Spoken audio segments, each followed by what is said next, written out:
رسوله الكريم أما بعد فأعوذ بالله من الشيطان الرجيم بسم الله الرحمن الرحيم اللہ رب العزت کا بے پایاں لطف و کرم اور فضل و احسان کہ اس کی توفیق خاص سے، اس کی عطا کردہ توفیق سے ہم اس قابل ہوئے کہ اس کے ذکر کے لیے، اس کے محبوب کے ذکر کے لیے ہم آج یہاں پہ اکٹھے ہیں۔ یہ اس کی خاص کرم نوازی سے ہے کہ اس نے ہمیں توفیق بخشی کہ آج کی اس مصروف زندگی میں سے چند لمحات ہم آقا کی بارگاہ کے لیے نکال کر بیٹھے ہیں۔ تو میں اللہ رب العزت کی بارگاہ میں دعا گو ہوں کہ اللہ رب العزت ہمارا یہاں پر بیٹھنا، آنا، سننا اپنی بارگاہ میں قبول و منظور فرمائے، اور میرے ساتھ محمد زبیر بھٹی صاحب دبئی سے تشریف لائے، اور یہاں پہ ہمارا آنے کا مقصد جو تھا وہ حضور کی بارگاہ میں حاضری تھی۔ تو میں یہ دعا کرتا ہوں کہ سب احباب کے جتنے بھی خاندان کے ممبران ہیں، سب کو حضور اپنی رحمت سے، اپنے کرم سے اپنی بارگاہ میں حاضری کا اذن عطا فرمائے، اور ہم سب کو بار بار اپنی بارگاہ میں باادب طریقے سے حاضری کا موقع عطا فرمائے، اور ہماری غلطیوں کو، کوتاہیوں کو، ہمارے گناہوں کو اپنی بخشش سے، اپنی مغفرت سے ہمیں جو ہے وہ معاف فرمائے۔ اللہ رب العزت نے قرآن مجید فرقان حمید میں ارشاد فرمایا، سورہ ذریات کی آیت نمبر 56 ہے، جس کے اندر اللہ رب العزت نے انسان کا مقصد تخلیق بیان فرمایا ہے۔ وَمَا خَلَقْتُ الْجِنَّ وَالْإِنسَ إِلَّا لِيَعْبُدُونَ، کہ بے شک ہم نے جنوں اور انسانوں کو اپنی عبادت کے لیے پیدا کیا۔ اب آیت تو بڑی آسان سی ہے، اس کا مطلب بھی بڑا واضح سمجھ آ جاتا ہے کہ انسان کا مقصد زندگی جو ہے وہ صرف اور صرف عبادت ہے، لیکن دوسری طرف یہ بھی فرمایا لَقَدْ خَلَقْنَا الْإِنسَانَ فِي أَحْسَنِ تَقْوِيمٍ، کہ ہم نے بے شک انسان کو احسن صورت میں سانچے کے اندر ڈال کر بھیجا، کہ ہم نے اس کی جو صورت ہے اس کو مکمل ترین فرما دیا، اب اس کے اندر کوئی کمی کجی نہیں، یہ کامل انسان ہے۔ اب یہ دو عمل ہیں۔ اب پہلا جو ہے جس کے اندر عبادت کا کہا گیا، عبادت کر کے انسان اس مقام تک پہنچتا ہے۔ لَقَدْ خَلَقْنَا الْإِنسَانَ فِي أَحْسَنِ تَقْوِيمٍ، کہ ہم نے انسان کو احسن سانچے میں ڈالا، اس کو ایک خوبصورت شکل عطا فرمائی، اس کو کامل انسان بنایا۔ اب انسان تو سارے ہیں، ہم اگر دیکھیں اپنے ارد گرد، ہم سب کھاتے ہیں، پیتے ہیں، سوتے ہیں، جاگتے ہیں، اسی کو انسان کہتے ہیں نا، اس کو حیوان ناطق بھی کہتے ہیں۔ میری باتیں بڑی آسان سی ہوں گی، ان کو سمجھنے کی کوشش کیجئے گا، صرف 5-10 منٹ کے اندر میں بات کو مکمل کروں گا۔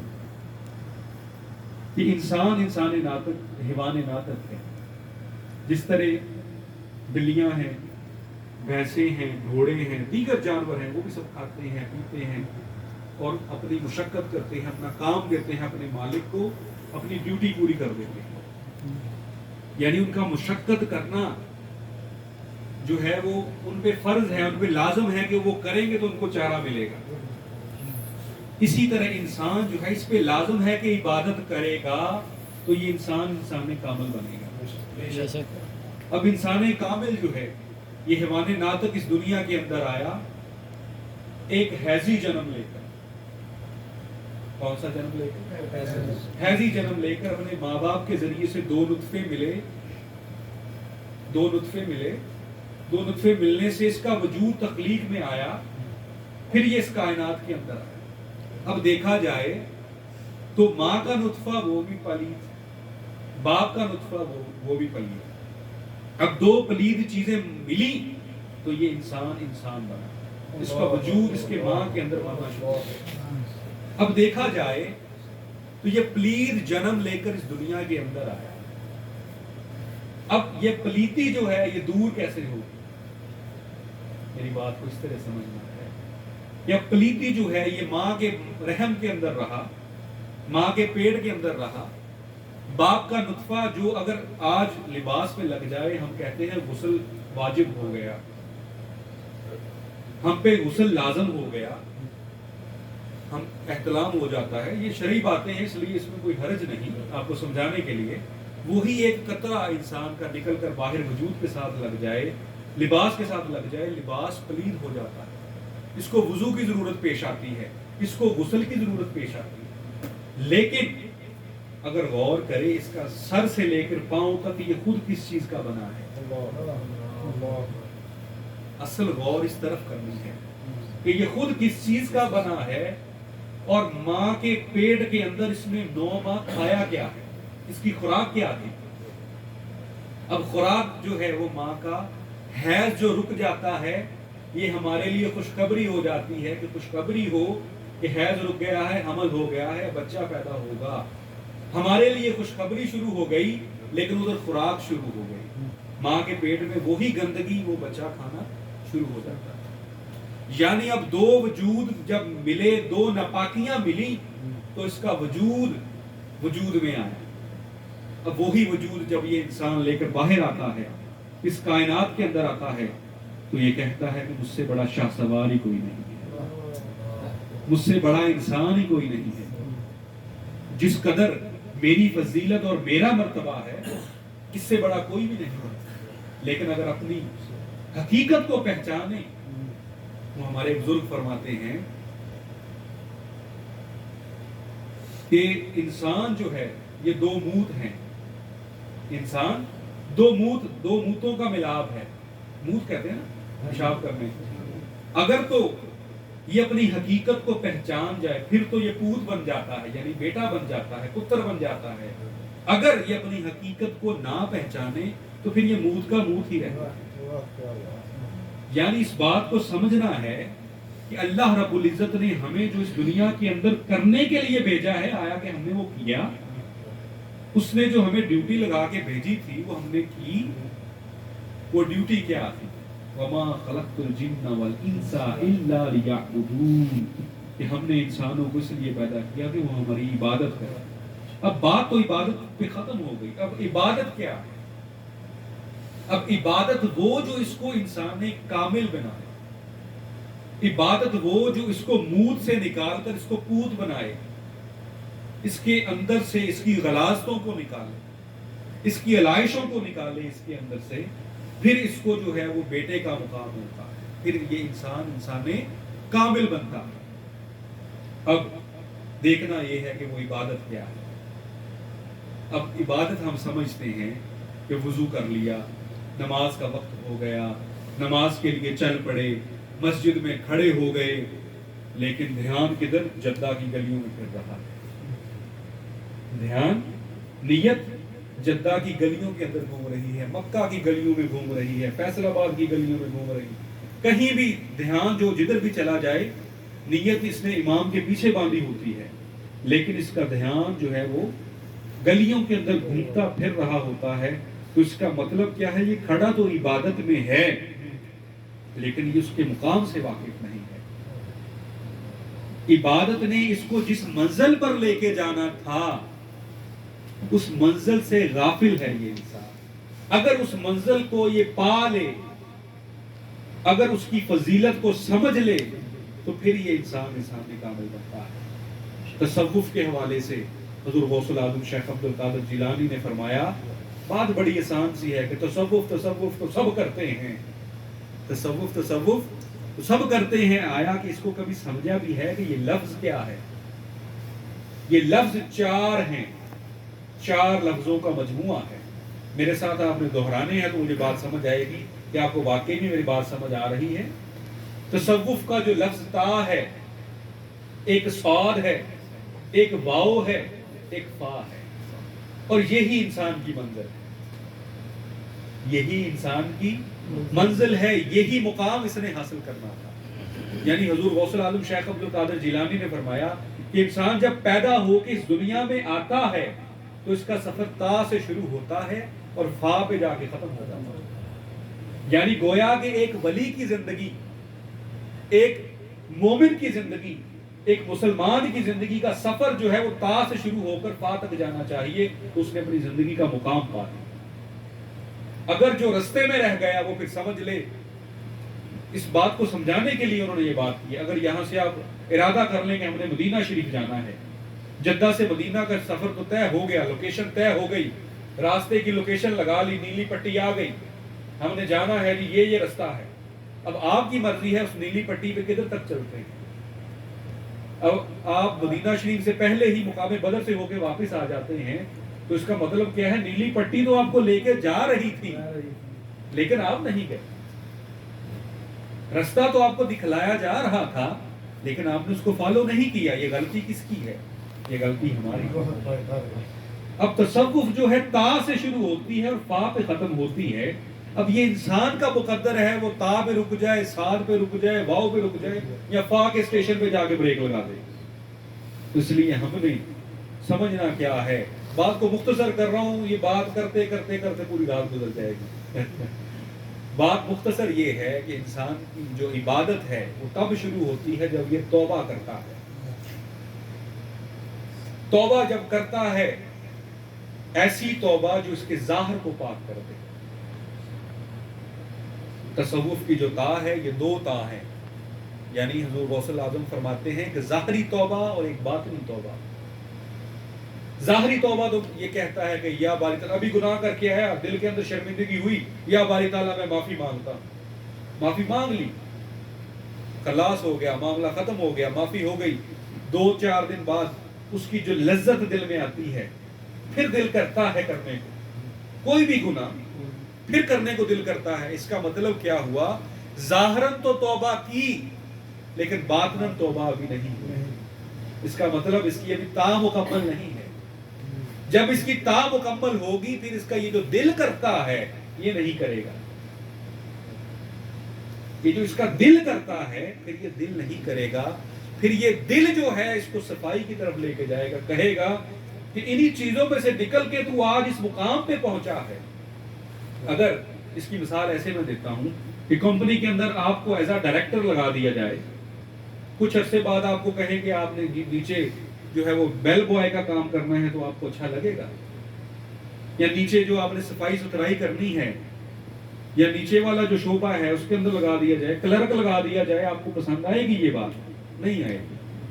کیوں؟ جس کو ڈائریکٹر کا چس لگ گیا وہ نیچے کبھی مڑ کے نہیں دیکھتا. وہ کہتا ہے اس طرح کی. اب کلرک کیا کر رہے ہوتے ہیں؟ میں مثال دے رہا ہوں، یہ کوئی بات لازم نہیں کہ ہر کوئی ایسے کرتا ہوگا. کلرک جو ہے وہ کسی سے مال لے رہے ہیں، کسی کو دے رہے ہیں، کھا رہے ہیں، پی رہے ہیں. وہ ڈائریکٹر اوپر بیٹھ کے دیکھتا ہے کہ ان کی تو موجیں ہیں، میرے پاس تو کوئی ڈرتا آتا ہی نہیں ہے، ان کی تو موجیں لگی ہوئی. اب ڈائریکٹر وہ موجیں دیکھے گا یا اپنی سیٹ دیکھے گا؟ اپنی سیٹ کو دیکھنا زیادہ فضیلت ہے. اسی طرح انسان جب تا کا سفر شروع کرتا ہے تو ظاہری توبہ کر کے باطنی توبہ میں جب جاتا ہے تو پھر ظاہری اور باطنی توبہ کو مکمل کرتا ہے، اس کے سفر کو مکمل کرتا ہے. جب یہ دو سفر اس کے مکمل ہوتے ہیں پھر اس کو عبادت میں مزہ آنا شروع ہو جاتا ہے. پھر یہ عبادت میں کھڑا ہوتا ہے تو حقیقی اپنے رب کی بارگاہ میں کھڑا ہوتا ہے. پھر یہ نہیں ہوتا کہ یعنی دل یار ولے ہاتھ کار ولے، یعنی دونوں کام اکٹھے ہو رہے ہوتے ہیں. یعنی کھڑا نماز میں ہوتا ہے اور دھیان جو اپنے مالک کے ساتھ جڑا ہوتا ہے. تو اسی طرح جو ہے نماز قائم ہونا شروع ہوتی ہے. یہ بات میں نے یہاں سے شروع کیوں کی ہے؟ کیونکہ میری آپ کے ساتھ پہلی سیٹنگ ہے. میں چاہتا ہوں کہ اس کو دین کو ہم شروع سے سیکھنا شروع کریں تاکہ ہمارے اندر جو غلطیاں کوتاہیاں ہیں ان کو درست کر کے. پہلا درجہ جو ہے وہ نماز کا ہے نا. نماز درست ہو گئی تو سب درست ہو جائے. اگر نماز درست نہ ہوئی تو کچھ بھی درست نہیں ہو سکتا. آپ جو مرضی کریں. یعنی اب لقد خلقنا الانسان فی احسن تقویم کا جو مرتبہ ہے اس کو تب ملنا شروع ہوگا جب اس کا عبادت کے اندر اس کو مزہ آنا شروع ہو جائے گا اور اس کو احساس ہوگا کہ میں کس کی بارگاہ میں کھڑا ہوں. اس کی ایک عام سی مثال کہ اگر ہمارے علاقے کا کوئی بھی ایم این اے ہو، ایم پی اے ہو، وزیر اعظم ہو، وہ یا صدر ہو یا سپریم کورٹ میں ہم کھڑے ہوں، تو اگر ہم بات تو سپریم کورٹ سے کر رہے ہوں، جج سے کر رہے ہوں، لیکن دھیان ہمارا دروازے کی طرف ہو تو یہ بات سپریم کورٹ کو قبول ہوگی؟ نہیں ہو سکتی. جج کہے گا اس کو تمیز نہیں ہے عدالت میں کھڑے ہونے کی، اس نے توہین عدالت کی ہے، اس کو باہر لے کر. یعنی سپریم کورٹ کا، ہائی کورٹ کا یا کوئی بھی عدالت کا مقام و مرتبہ یہ ہے. تو جس بارگاہ میں آپ کھڑے ہیں اس کا مقام و مرتبہ کیا ہوا؟ اس کا مقام و مرتبہ کھڑا ہونے والا ہی جان سکتا ہے کہ میں کس مقام پہ کھڑا ہوں. یعنی اللہ رب العزت کی بارگاہ ہے, جلوہ گری ہو رہی ہے, انسان اس کے رحمت کے سائے تلے ہے, اس کی برکتوں کے سائے تلے ہے, تو اس کو محسوس ہو رہا ہے کہ نہیں؟ اگر ہو رہا ہے تو اس کا دھیان پورا ہے, اس کی نیت پوری طرح ہے کہ یہ نماز پڑھ رہا ہے. نہیں تو یہ اس کی نماز جو ہے یہ وہ والی نماز ہے جس کے بارے میں فرمایا فویل للمصلین الذین هم عن صلاتهم ساہون, یہ خرابی ہے ان نمازیوں کے اندر جو اپنی نمازوں سے بے خبر ہیں. یہاں پہ یہ نہیں کہا کہ خرابی ہے جو نماز پڑھنے نہیں آتے, یہ نہیں کہا کہ خرابی ہے ان میں جو مسجد میں نہیں آتے, خرابی ہے ان کے لیے جو اپنی نمازوں سے بے خبر ہیں. یعنی نماز کے اندر تو کھڑے ہیں لیکن بے خبری. بے خبری کیسی کہ اپنے رب کی بارگاہ سے بے خبر ہیں, اپنے رب کی بارگاہ کو پہچان نہیں رہے, اس کا دھیان نہیں کر رہے کہ ہم کس مقام پہ کھڑے ہیں. تو دوستو, انسان کے اندر دو چیزیں ہیں, ایک انسان کا جسم ہے اور ایک اس کی روح ہے. بات ذرا میں مختصر کر کے سمجھانا چاہ رہا ہوں. انسان کے اندر دو چیزیں ہیں, ایک وجود جو مکمل اس کا نظر آ رہا ہے, یہ سارے بیٹھے ہیں, ان کے اندر ایک روح ہے اور ایک جسم ہے. اگر میں یہاں پہ ایک شخص کو لٹا کے اس کی روح نکال لوں تو روح کا کوئی وجود ہے؟ روح کی نظر آئے گی؟ روح تو چلے گئی. اب جو لیٹا ہوا ہے وہ کیا ہے؟ اس کا نام ہم لیں گے بلکہ کہیں گے یہ میت ہے, یہ مردہ ہے. اب ہوتا کیا ہے, مسئلہ کیا ہے, ادھر سے سمجھ بھی آئے گی اور یہاں سے تربیت بھی ہوگی. اس بات سے تربیت کرنے میں آسانی ہوگی کہ اگر اس وجود کا تو ہم بچپن سے خیال کرتے آ رہے ہیں, یہ جو وجود ہے اتنا بڑا ہو گیا, کوئی 20 سال کا ہے, کوئی 30 سال کا ہے, کوئی 40 کا ہے, کوئی 50 کا ہے, اپنی اپنی ایجز گزار کے بیٹھے ہیں سارے. سب کے اندر ایک روح بھی ہے. آیا کہ وہ روح جو ہے جب پیدا ہوئی تھی اتنی کی اتنی ہے یا وہ بھی بڑھ کے 50 سال کی ہوئی ہے؟ میری بات سمجھ آ رہی ہے؟ یعنی انسان جو ہے اس کے اندر جو روح ہے, اللہ نے روح اس کے اندر پیدا کر کے اس کو بھیجا. اب اس نے کام کیا کرنا تھا, اس وجود کو خوراک دینی تھی. ٹھنڈ لگی چائے پی لی, گرمی لگی ٹھنڈا پانی پی لیا, گرمی لگی اے سی چلا لیا, ٹھنڈ لگی کمبل لے لیا. جو جو ضروریات زندگی تھی وہ کرتا رہا. 1 سال کا ہوا, 2 سال کا ہوا, اسکول جانے لگ گیا, آہستہ آہستہ آہستہ آہستہ اسکول سے پھر اپنے کام دھندے کے اندر پڑ گیا, شادی ہو گئی, بچے ہو گئے. وہ تو سارے معاملات ہوتے گئے. وہ جو روح پہلے دن ساتھ آئی تھی اس کا کیا بنا؟ اس نے تو پلٹ کے واپس جانا ہے. وہی تو امر ہے, وہی تو امر الہی ہے. اس کی تو تربیت کرنی تھی, اس نے تو رب کے حضور پیش ہونا تھا. اب وہ جو روح ہے وہ جیسے آئی وہ بیمار کی بیمار ہے. وہ روح کا پودا جو بیج لگا ہوا ہے, جیسے ہم بیج لگاتے ہیں نا زمین کے اندر, کوئی 8-10 بیج لگائے, کہتے ہیں یار یہ والا نہیں وہ باقی ہو گئے, اس کو پتہ نہیں کیا ہو گیا, اس کی زمین اچھی نہیں تھی. اس کا مطلب کیا ہوا, جس کی زمین اچھی ہو وہ پودا پروان چڑھتا ہے, جس کی زمین گندی ہو وہ پودا پروان نہیں چڑھتا. اسی طرح اگر آج ہماری روح پروان نہیں چڑھ رہی, اس کے اندر پاکیزگی نہیں آ رہی, اس کو حسن رب جو اللہ رب العزت نے اس کو حسن دے کے بھیجا ہے وہ سمجھ نہیں آ رہا, تو اس کا مطلب کیا ہے, زمین کے اندر مسئلہ ہے. تو زمین کی صفائی کس طرح ہوتی ہے؟ حضرت غوث العالم شیخ عبد القادر جیلانی نے فرمایا توبہ سے. تا سے سفر شروع ہوگا, جدھر سے مرضی ہو کے آ جائیں, تا سے سفر شروع ہوگا. توبہ کریں گے ظاہری کہ یا باری تعالیٰ مجھ سے گناہ ہو گئے, میں گناہگار, میں عاجز, میں سیاکار, میں شرمندہ, میرے مالک مجھے معاف فرما دے, آئندہ سے نہیں کروں گا. پھر حضور غوث العظم فرماتے ہیں کہ اس گناہ کا خیال بھی, اس کا مزہ بھی اس کے دماغ سے, اس کے دل میں سے کبھی نہ گزرے. یہ حقیقی توبہ ہے. جب یہ حقیقی توبہ حاصل کر لے گا تو پھر اس کو سواد مل جائے گی. سواد کیا ہے؟ پھر یہ اگلا مقام ہے, یہ اگلی منزل ہے. یہ کہتے ہیں کہ جس طرح ہم اپ گریڈ کرتے ہیں نا سسٹم کو، تا سے سفر شروع ہو کے پھر اپ گریڈ ہوتا ہے انسان، پھر صاد میں چلا جاتا ہے، پھر گناہ کا شائبہ کم ہو جاتا ہے، پھر یہ ہر وقت پہرا دیتا ہے، ہر وقت پہرا دیتا ہے کہ کہیں شیطان نہ آ جائے۔ اب دیکھیں، ہم کہتے ہیں شیطان آ گیا، یہ دروازہ ہے، اگر یہاں کے مالک چاہیں گے تو کسی کو انٹر ہونے دیں گے، یا باہر گیٹ ہے، اس گیٹ سے اگر آپ کسی کو چاہیں گے تو انٹر ہونے دیں گے، اگر آپ کسی کو نہ چاہیں تو کیا وہ انٹر ہو سکتا ہے؟ آپ کے گھر کے اندر، آپ کے جو بھی آپ کا فارم ہاؤس ہے، جدھر بھی آپ بیٹھے ہیں، آپ کی ملکیت والی جگہ ہے، آپ کی اجازت کے بغیر کوئی بندہ آ سکتا ہے؟ نہیں آ سکتا۔ تو پھر اس دل میں کیسے شیطان آ سکتا ہے؟ اس کو کس نے اجازت دی ہے؟ وہ تو ہمارا کھلا دشمن ہے،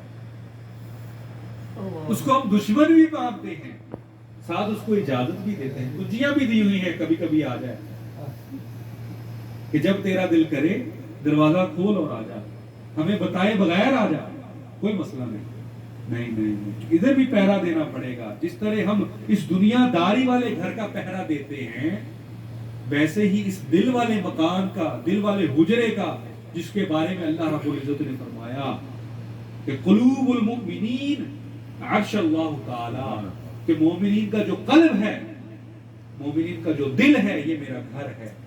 اب اللہ کا گھر ہو، آپ اس کے اندر شیطان کو گھسا رہے ہیں، نہیں، پھر اللہ رب العزت بھی جلوہ گر نہیں ہوتے جب تک وہ دل صاف نہیں ہوتا۔ اللہ رب العزت فرماتے ہیں اگر دو شریک ہوں آپس میں، وہ ایک جگہ پہ بیٹھ سکتے ہیں؟ دو شریک ہوں وہ ایک جگہ پہ بیٹھ سکتے ہیں؟ آپ دو دشمن ہوں، ان کو کہیں ایک جگہ پہ بیٹھ کے ایک پلیٹ میں کھاؤ، کبھی نہیں ہو سکتا۔ اب شیطان جو ہے یہ تو کھلا دشمن ہے مومنین کا، اس نے تو وعدہ کیا ہوا ہے اللہ رب العزت کے ساتھ کہ میں مومنین کو بھٹکاؤں گا، تو اب ہم اس کو بھی اجازت دے رہے ہیں، ساتھ دعائیں بھی کر رہے ہیں، یا باری تعالیٰ اپنی رحمت فرما، اپنا کرم فرما، اپنا فضل فرما۔ اس کا کرم فضل کیسے آئے؟ ایک چیز رہے گی، یا شیطان رہے گا، یا اللہ رب العزت کی جلوہ گری رہے گی، یا اس کا کرم فضل رہے گا۔ تو اگر اس کا کرم فضل چاہیے تو یہ دمبی سٹی کا یہاں سے خاتمہ کرنا پڑے گا۔ اگر کچھ پھل چاہیے، اگر کوئی پھل پھول چاہیے تو سپرے کرنی پڑے گی۔ اگر آپ چاہتے ہیں کہ دمبی سٹی بھی ساتھ ہو، سونڈیاں بھی ساتھ ہوں، فروٹ بھی پک جائے، ایسے نہیں ہو سکتا۔ وہ فروٹ سارے کا سارا گلا سڑا ہی پیدا ہوگا۔ اس لیے دوستو، تا سے سفر کو شروع کرنا ہے، تا سے سفر کو شروع کرنا ہے۔ تا سے سفر شروع کریں گے تو زندگی آسان سے۔ اب تا جو ہے اس سے گزر کے جب صاد پہ آتا ہے تو اس کے قلب کو صفائی مل جاتی ہے۔ صاد کا کیا مطلب ہے؟ صفائی، اس کے قلب کو صفائی مل جاتی ہے۔ اب یہ دیکھیں، یہ آج اس جگہ پہ بیٹھے ہیں، صفائی ہے تو بیٹھے ہیں۔ اگر اس جگہ پہ گند پڑا ہوا ہو، ادھر جالے لگے ہوئے ہوں، صفائی نہ ہو تو کوئی آگے بیٹھنا پسند کرے گا؟ تو اللہ رب العزت نے کہا ہے قلوب المومنین عرش اللہ تعالی، کہ میرا عرش ہے، اس کے عرش کو تو صاف کر نہیں رہے، تو وہ اپنی مسند پہ کیسے آئے؟ تو وہ فرمایا نا کہ اٹھ فریدا ستیا جھاڑو دے مسید، تو ستا رب جاگدا تیری ڈاڈے نال پرید، کہ تو نے جس کے ساتھ پرید لگائی ہے وہ بڑا ڈاڈا ہے، وہ ایسے نہیں آتا، اس کو لانے کے لیے تجھے کچھ کرنا پڑے گا۔ تو یہ چاہتا ہے کہ تیری زندگی بھی گناہوں والی چلتی رہے اور وہ بھی آ جائے، نہیں، ایسے نہیں ہوتا۔ اٹھ فریدا ستیا، کہ تو کب تک سویا رہے گا غفلت کی نیند، کب تو اٹھے گا؟ کبھی تو اٹھ جا، ہوش کر، زندگی گزر گئی، 20 سال گزرے، 30 سال گزرے، 40 سال گزر گئے، ہوش کر، ہوش پکڑ اور اپنے اندر غور کر، تاکہ تجھ کو ہدایت دی جائے، تاکہ تجھ کو ہدایت دی جائے، کیونکہ اللہ رب العزت فرماتے ہیں کہ میں بھی اس قوم کو ہدایت دیتا ہوں جو ہدایت کی متلاشی ہوتی، جو ہدایت کی متلاشی نہیں، تو اس کو ہدایت کیسے ملے؟ تو دوستو، سواد کا جو سفر ہے یہ بڑا مزیدار ہو جاتا ہے، اس کی پریت لگ جاتی ہے اپنے کرم کرنے والے کے ساتھ، اپنے رب کے ساتھ، اپنے اللہ کے ساتھ۔ یہ پھر یا رب کہتا ہے تو آگے سے بھی ندا آتی ہے، یا عبدی، کہ ہاں میرے بندے بتا مجھے، وہ مقام ہے نا کہ خودی کو کر بلند اتنا، شعر تو سنا ہوگا آپ نے، وہ یہ مقام ہے نا، خودی کو کر بلند اتنا کہ ہر تقدیر سے پہلے خدا بندے سے خود پوچھے بتا تیری رضا کیا ہے۔ آج ہم اپنی رضا چاہتے تو ہیں، لیکن اس کی رضا کو تو ماننا پڑے گا، اس کی رضا ماننے کو تیار نہیں، لیکن اپنی رضا جو ہے وہ اس کو مسلط کرنا چاہتے ہیں۔ وہ ہم نے اکثر دکانوں کے اندر بھی پاکستان میں لگا دیکھا ہوگا کہ اے ابن آدم ایک تیری چاہت ہے، ایک میری چاہت ہے، ہوگا وہی جو میری چاہت ہے، اگر تو اپنی چاہت کو میری چاہت کے تحت کر دے تو میں وہ بھی کر دوں گا جو تیری چاہت ہے، اگر تو نے بھلا دیا میری چاہت کو تو میں تجھ کو تھکا دوں گا جو تیری چاہت ہے۔ تو یہ یعنی مثالیں، باتیں ایسے دیواروں پہ لکھنے کے لیے نہیں ہیں، یہ تربیت کے لیے ہے، عمل کے لیے ہے۔ تو دوستو، سواد کا سفر بڑا مزیدار سفر شروع ہو جاتا ہے، وہاں پہ پھر پرید جڑ جاتی ہے، تعلق جڑ جاتا ہے، کنیکشن جڑ جاتا ہے۔ جیسے انٹرنیٹ آج نہ آئے تو ہمیں کیا ہوتا ہے، ہم کہتے ہیں یار انٹرنیٹ بند ہو گیا، دنیا ہی بند ہو گئی، جاتے ہیں جلدی سے کنیکشن کرواتے ہیں، سم چیک کرواتے ہیں، ڈیٹا پیکج لیتے ہیں، 1 منٹ نہیں گزرتا اس کے بعد۔ پھر اسی طرح جب اس کا قلب عرش معلیٰ کے ساتھ کنیکٹ ہو جاتا ہے، اس کا قلب اپنے مالک کے جو ٹارگٹ ہے، جو اس کا ایریا ہے، اس کے اندر آ جاتا ہے، سگنل پورے ہو جاتے ہیں، تو پھر اس کے اندر بھی انوار الہی آنا شروع ہو جاتا ہے۔ اب جو بات وہاں پہ ہو رہی ہے وہ اس کا نور اس کے قلب میں اترنا شروع ہو جاتا ہے، وہ نور اس کے قلب میں سرائیت کرنا شروع ہو جاتا ہے۔ تو اسی طرح دوستو، سواد حاصل ہونے کے بعد ولایت مل جاتی ہے، پھر پکی دوستی ہو جاتی ہے۔ واؤ کیا ہے؟ ولایت ہے۔ تا سے گزرا، سواد سے گزرا، اب اللہ پاک کہتے ہیں کہ ہاں واقعی میں تو میرا بندہ ہے، تو اب جڑ گیا ہے میرے تخت کے ساتھ، اب تو ہلنے والا نہیں۔ پھر اس کو اپنا دوست مان لیا جاتا ہے، اس کو اپنا ولی بنا دیا جاتا ہے، پھر یہ ہر وقت تواب بھی ساتھ رکھتا ہے، سعد بھی ساتھ رکھتا ہے، پھر ولایت میں اس کو انوار و تجلیات میسر آنا شروع ہو جاتا ہے۔ یہ اصل زندگی میں دنیا ہے۔ پھر فا کا مقام کیا ہے؟ پھر یہ اس دنیا سے بے غرض ہو جاتا ہے۔ فا کا مقام فنائیت ہے۔ حضور غوث اعظم شیخ عبد القادر جیلانی فرماتے ہیں کہ فا کا مقام فنائیت ہے، یعنی انسان اس دنیا سے بے غرض ہو جاتا ہے۔ اگر کوئی مال ڈوب گیا تو کوئی بات نہیں، اللہ کا انا للہ و انا الیہ راجعون، کچھ آ گیا تو اللہ کی مہربانی ہے، آ گیا۔ تو حضور غوث اعظم شیخ عبد القادر جیلانی کے پاس ایک شخص آیا، بھاگا بھاگا، آپ تجارت بھی فرماتے تھے۔ ایک شخص آیا، اس نے کہا حضرت آپ کا وہ جو بحری بیڑا تجارت والا تھا، مال لے کے آ رہا تھا، طوفان آیا وہ ڈوب گیا۔ آپ نے کہا، گردن جھکائی، اوپر دیکھا، کہا الحمدللہ۔ اگر آج ہمارا ایک ٹرک کہیں ڈوب جائے، ہماری ایک گاڑی کہیں ڈوب جائے، ایکسیڈنٹ ہو جائے، ہمیں پوری پوری رات نیند نہیں آتی۔ ہم نے کبھی الحمدللہ نہیں کہا، ہم یہ کہتے ہیں یا اللہ میرے لیے رکھیا سی، یا اللہ ایک کام میرے نال ہی ہونا سی، میں ہی رہ گیا سی۔ نہیں، یہ گلے ہیں، یہ شکوے ہیں، ٹھیک ہے۔ اچھا، اب حضور غوث اعظم شیخ عبد القادر جیلانی نے فرمایا الحمدللہ۔ اگلے دن پھر مجلس میں بیٹھے ہوئے تھے، وہی شخص باغا باغا آیا، پھر آ کے کہا، عرض کی حضور وہ جو بحری بیڑا تھا وہ کسی اور کا تھا، آپ والا بحری بیڑا صحیح سلامت پہنچ گیا ہے۔ آپ نے پھر گردن جھکائی، پھر کہا الحمدللہ۔ اب جو لوگ کل بھی مجلس میں بیٹھے ہوئے تھے، آج بھی مجلس میں بیٹھے ہیں، وہ شش و پنج کا شکار ہو گئے کہ یہ کیا معاملہ، بحری بیڑا ڈوب گیا تب بھی الحمدللہ، آج آ گیا تب بھی الحمدللہ، یہ کیا معاملہ ہے؟ سوال کر دیا، حضور ہمیں یہ بتائیں ماجرا کیا ہے؟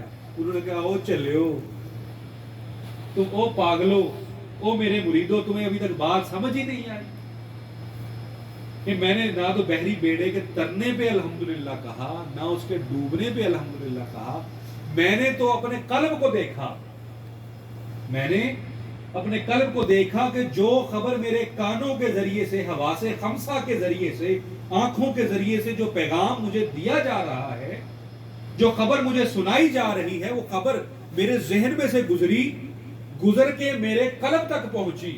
جب قلب تک پہنچی تو میں نے دیکھا اس کا کوئی اثر میرے قلب پہ تو نہیں ہوا, یہ اپنے ذکر سے ہٹا تو نہیں, یہ جو اللہ اللہ کر رہا تھا یہ اس سے ہٹا تو نہیں. جب میں نے دیکھا کہ میرا قلب اسی طرح اللہ کے ذکر میں لگا ہوا ہے, اس لگے رہنے پر میں نے الحمدللہ کہا کہ شکر الحمدللہ کہ میرے قلب پہ اس کا کوئی اثر نہیں.